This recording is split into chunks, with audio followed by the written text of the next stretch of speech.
రేపు YCP manifesto విడుదల చేసే ఛాన్స్ కనిపిస్తోంది. ఇప్పటికీ సిద్ధం సభలతో ప్రజలతో మమేకమైన సీఎం వైఎస్ జగన్ రాష్ట్ర ప్రజల ఆకాంక్షల మేరకు మేనిఫెస్టోకు రూపకల్పన చేసినట్లు వైసీపీ వర్గాలంటున్నాయి.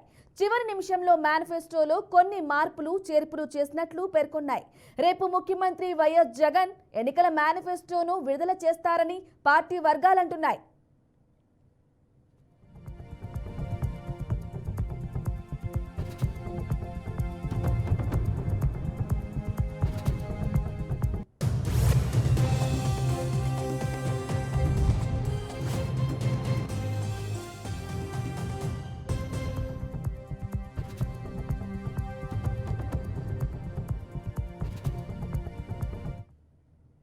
ఇదే విషయంపై మరింత సమాచారం అందించడానికి మా ప్రతినిధి విజయవాడ నుంచి శ్రీనివాస్ అందిస్తారు.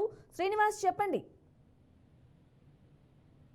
ఈ రోజు చాలా కీలకమైన నేతలతో ముఖ్యమంత్రి జగన్మోహన్ రెడ్డి సమావేశం కానున్నారు. నిన్న ఆయన నామినేషన్ ప్రక్రియ కూడా పూర్తి చేసుకున్నారు. అంతేకాకుండా రేపు 28వ తారీఖు నుండి పూర్తి స్థాయిలో మరొకసారి ప్రజాక్షేత్రంలో ఉండేందుకు సభలు కూడా నిర్వహిస్తున్నారు. ఎన్నికల శంఖారావ సభలు పేరుతో 3 సభలు నిర్వహిస్తున్నారు. అయితే ప్రతిరోజు 3 సభలకు ఆయన అటెండ్ అవుతారు. 28 తారీఖు నుంచి 30వ తారీఖు వరకు కూడా ఈ 3 రోజులు ప్రతిరోజు 3 సభలకి, అంటే రాయలసీమని అదేవిధంగా ఉత్తరాంధ్ర వరకు కూడా మళ్ళీ అన్ని కవర్ చేసే విధంగా కూడా ఈ సిద్ధం చేస్తున్నారు. ఈ సమావేశాలన్నీ కూడా ప్లాన్ చేస్తున్నారు. అంతేకాకుండా ఉత్తరాంధ్రలో ఉన్నటువంటి కీలక నేతలతో కూడా సమావేశాలు నిర్వహిస్తున్నారు. సభలుతో పాటు ఆయన ఇంటర్నల్ గా సమావేశాలు కూడా నిర్వహిస్తూ ఎన్నికల శంఖారావం పేరుతో సభలు జరుపుతున్నారు.